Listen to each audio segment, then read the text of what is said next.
अखेर आज न्यायालयाने वाल्मिक कराड व त्यांच्या गँगच्या विरुद्ध आज आरोप निश्चित केलेले आहेत.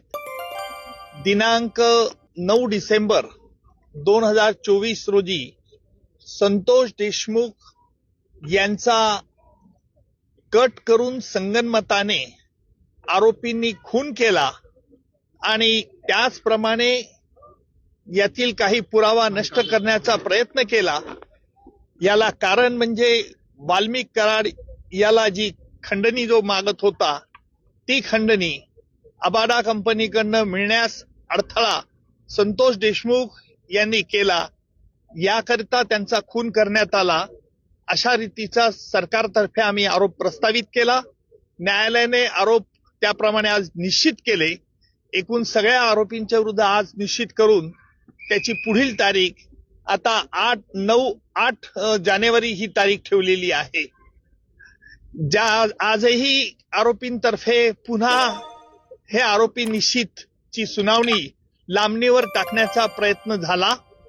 आरोपींनी या खटल्यामध्ये आतापर्यंत जे D2 ऑपरेशन केलं, ज्याप्रमाणे पाकिस्तानतर्फे K2 operation, K for Kashmir आणि K फॉर खलिस्तान असं केलं जात होतं, त्याचप्रमाणे आरोपींनी देखील या खटल्यात वेळोवेळी वेगवेगळे हातखंडे वापरून D2 operation, D for delay आणि डिरेल, उशीर करणं आणि खटला उलथून टाकण्याचे प्रयत्न होते. त्याला आज आरोप निश्चित झाल्यामुळे या प्रयत्नांना चाप बसलेला आहे आणि यापुढचं सुनावणी, यापुढे जी 9 तारखेला सुनावणी आहे त्यामध्ये सरकारतर्फे कागदपत्र ज्यांच्यावरती प्रॉसिक्युशन भिस्त ठेवत आहे ती कागदपत्र आरोपीला मान्य आहेत किंवा अमान्य आहे याच्याकरता विचारलं जाईल.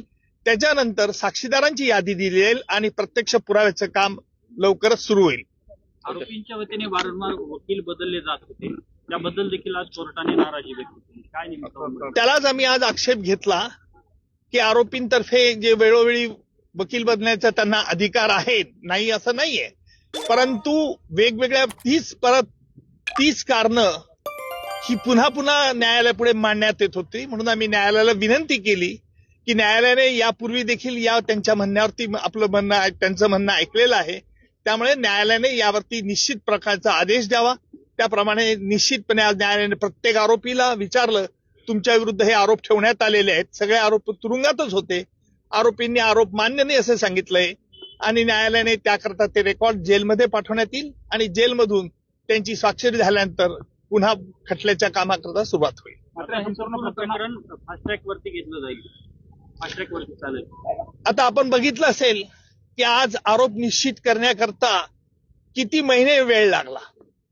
न्यायालयाला वेळ द्यावा लागतो कारण वेगवेगळ्या कायदेशीर बाबी हरकती घेऊन हा खटल्याबद्दल आरोपी लांबवण्याचा प्रयत्न करतात हे स्पष्ट होत होतं, परंतु कायद्यामुळे त्यांना संधी द्यावी लागते आणि म्हणून फास्ट ट्रॅक कोर्ट असो का स्लो ट्रॅक कोर्ट असो, परंतु खटला लवकरात लवकर चालवण्याचा प्रयत्न सरकारतर्फे होईल.